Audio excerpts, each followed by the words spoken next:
one of you. If you sign up for Be the Match, you could save somebody's life just like me.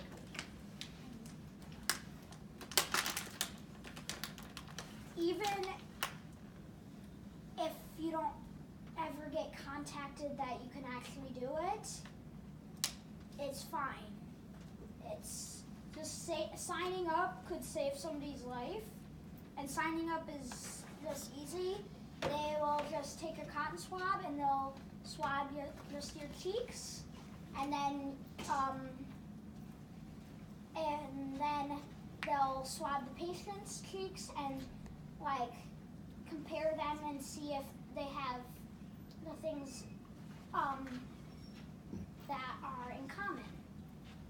If they have the things that are in common,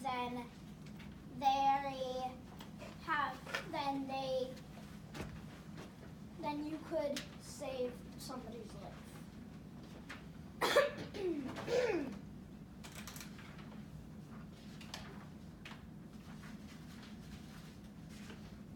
So for when I was in the hospital, I had to get an IV like every checkup, which was like every day. So my mom just chose to have me just get a PICC line, which would just be in there forever. During your procedure? Well, so it would be in there until I didn't need it anymore.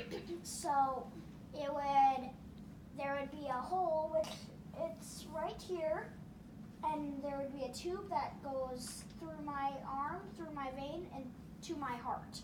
So then when they needed blood draws, they could just draw it and then do it like that. Did you also take medicine through there?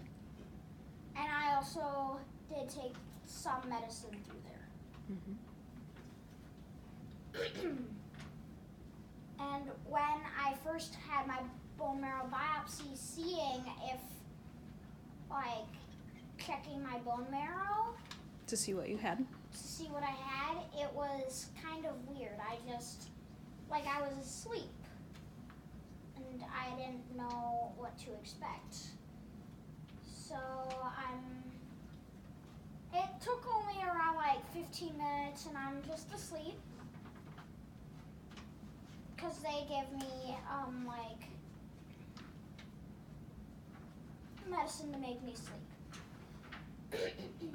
So while I'm asleep, they're doing something that's like around like right here on my hip, and it's just like they just kind of like have a needle and they like take a little bit of your bone marrow and then they take it out and they test it. And they like do like it's kind of like you're having a blood draw done, except that you're asleep and they're gonna do a lot more things with it. So then when I progressed through like going through me getting aplastic anemia, my checkups are getting spread out. Now I started at like every day. We went 3 times a week to Milwaukee to Children's Hospital. And now I'm at 3 months. And it'll be 6 months very soon. Mm-hmm. It'll be 6 months very soon. So when I had my PICC line in, I could not sink it underwater. So whenever I had to take a bath or a shower, I preferred baths because that's what I would do. I would basically have to like keep this arm out of the water, but we would plastic wrap it so then it would help protect it even if it did get it. So and there was also like a dressing that would cover the actual hole or cover the actual tube. Mm-hmm. So Because how was your immune system like when you had it? it was bad. I couldn't, like, they had to wipe out all of my immune system. Mm-hmm. And what did they do that with? When you went in before the transplant, what meds did you take? Do you remember? Did you have chemo? I had chemo, yes. So when I had chemo, I don't know if my mom still has a picture of it, but I would just start to pick, like I would be picking clumps out of my hair. And I actually picked out a whole like smiley face out of my hair, Mm-hmm. and it was like a smiley face of bald. And I'm like, well, that is convenient. So one time, actually twice while I was actually in the hospital, one of the times I had to get a dressing change, and it was with somebody that I've never had it done with before. And what made you nervous about your dressing change in the PICC line? I have never seen them do it before. I didn't know how they do it. So I just started to panic and I got a panic attack. Mm-hmm. And then that was my first panic attack. Because you were scared sometimes the PICC line would come out when the dressing wasn't on, right? And then the other time that the second time that I had a panic attack was when I actually had my bone marrow transplant. I was just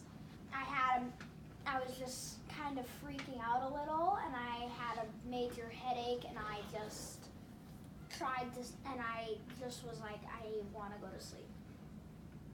So I went to sleep, and they took me to the other side of the hospital. To the emergency, or to the ICU. Mm-hmm. And I spent the night there, and they actually had kind of like a hard time getting me through the doors to get to the ICU. Mm-hmm. So. Do you remember where you had to go down first, where Dr. Margolis sent you down to? You had a CAT scan done, right? Because your head hurt so bad? And what did they have hooked up to you still that was in the CAT scan room? And then he's like, no, wait, this can't be in here. Do you remember? Your bone marrow was still hooked up to you on the IV pole, and they wheeled him in to have a CAT scan. And his doctor's like, wait! So they had to unhook him from his marrow, and then he sent, Dr. Margolis is his head doctor and is absolutely phenomenal. He sent him up with one of his nurse assistants upstairs and said, guard this with your life, because obviously that was his marrow and there was really nothing else going on. So then we did a CAT scan. He was fine. He just, when you have a bone marrow transplant, your your blood pressure naturally rises, and then because he was kind of nervous and anxious, it just made it worse and worse. So he had extremely high blood pressure and then also headaches.